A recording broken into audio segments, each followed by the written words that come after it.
Jasmin, can you tell me what was the most important component for you in your performance over the course of this Pan Am Games? What was the most important, do you think?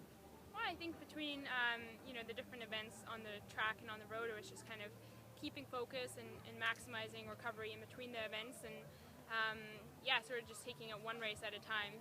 And it obviously worked out not just for me, but for my teammates as well. What went into today's race? Because this is the tail end of a very long Games for you, and you've expended a lot of energy over a lot of races. So what was the key today? Well, I think for me and for my teammates, we wanted to go out there and race hard. You know, it was our last race here and our last opportunity to race in front of a home crowd here at the Pan Am Games. So we definitely wanted to make it count. So right from the start, we were racing super aggressively. We were definitely making the race hard and forcing a break. And when did you decide to go for it today? When was the right time, Jasmin? Well, both my teammates and I were countering each other's moves, so we've been attacking for probably 20-30 kilometers, just one after the other, and it just so happened that my break stuck, and I was able to get off the front and build up a good gap with the Cuban rider. All right. Aren't you tired?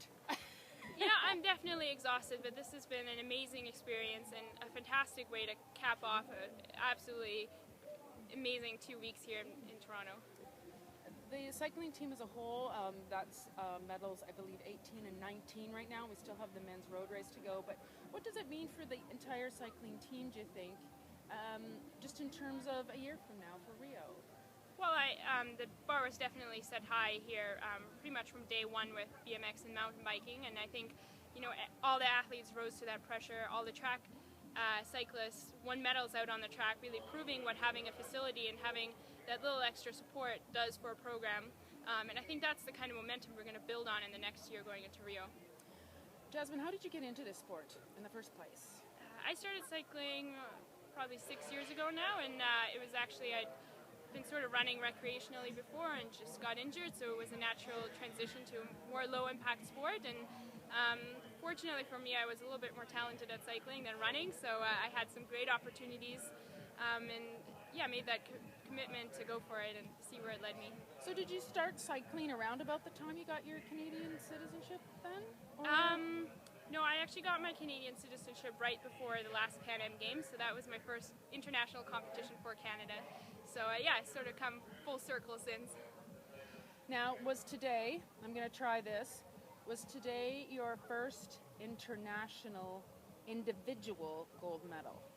I think it was. I was trying to remember the last time I've actually won a bike race, you know, crossed the line first, and I can't tell you when that was, so I think this is, you know, the first race I've won in a really long time, and I couldn't think of a better place to do it than right here in Toronto in front of a home crowd.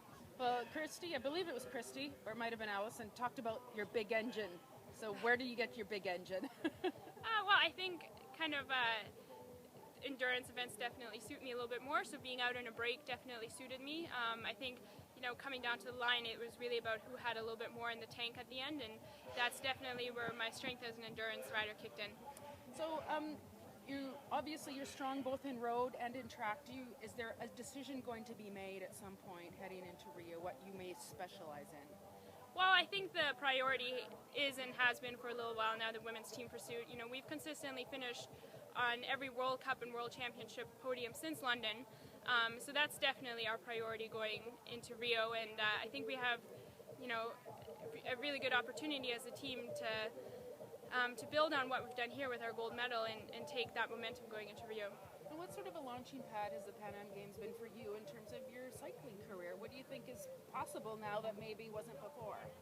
Well, I think the biggest thing to take from this is really being able to showcase what we do in front of our home crowd and having that Canadian fan base behind us now, and, you know, giving them a chance to connect to us as athletes and to the sport, and especially with how many people came out to watch track racing in Milton. I think that's really opened up that sport to the community, and you know, hopefully as we go into Rio, we'll have a little bit more support and a little bit more backing behind our sport.